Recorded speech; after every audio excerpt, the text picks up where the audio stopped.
चलिए हम आज शुरुआत करते हैं वर्ल्ड इम्पोर्टेंट ऑर्गेनाइजेशन की नई सीरीज में, जिसमें हम बात करेंगे G7। G7 एक ग्रुप ऑफ 7 है जिसमें 7 देश आते हैं।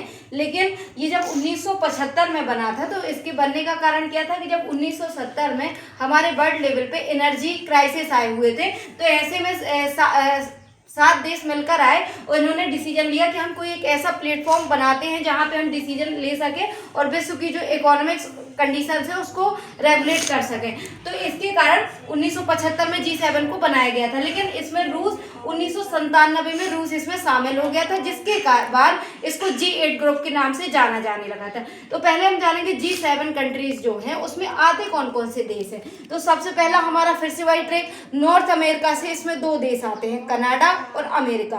कनाडा और अमेरिका। यूरोप कॉन्टिनेंट जो यूरोप महाद्वीप है वहां से इसमें 4 देश आते हैं, France, Germany, Italy, Britain. France, Germany, Italy, Britain. और एशिया जो महाद्वीप है उससे जापान, रूस। एशिया महाद्वीप से जापान, रूस। एशिया महाद्वीप से जापान और रूस आते हैं। अब मैंने बताया था कि रूस इसमें 1997 में शामिल हुआ था, लेकिन 2014 में जब रूस ने क्रीमिया पर अटैक कर दिया तो फिर इसको G7 ग्रुप से बाहर कर दिया गया। तो एट प्रेजेंट आज के टाइम पे G7 जो है उसको G7 के नाम से जाना जाता था। जब 1997 में ये G8 हो गया था, लेकिन अब एट प्रेजेंट G7 कंट्रीज इसमें है।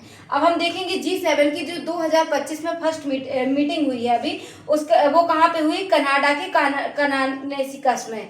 ये हमें इसलिए जानना जरूरी है क्योंकि एग्जाम में यहीं से क्वेश्चन बनते हो। 2026 में इसकी मीटिंग फ्रांस में होना है। अब हमें ऐसे में पता होना चाहिए कि कनाडा में जब इसकी 2025 में मीटिंग हुई तो कनाडा के प्रधानमंत्री कौन है, मार्क कार्नी। अब हम जानेंगे G7 जो है इसका इंपॉर्टेंस क्या है, क्यों हम इसके बारे में जाने। तो सबसे पहले जो हमारे विश्व की विकसित देश हैं उनकी अर्थव्यवस्थाओं की उन देशों का ये समूह है।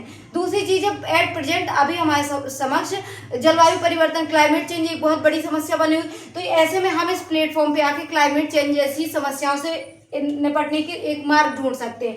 तीसरी चीज है कि ग्लोबल हेल्थ, इस पे हम आके इस पे एक सहमति बना के डिसीजन ले सकते हैं, जैसे कोविड के टाइम पे।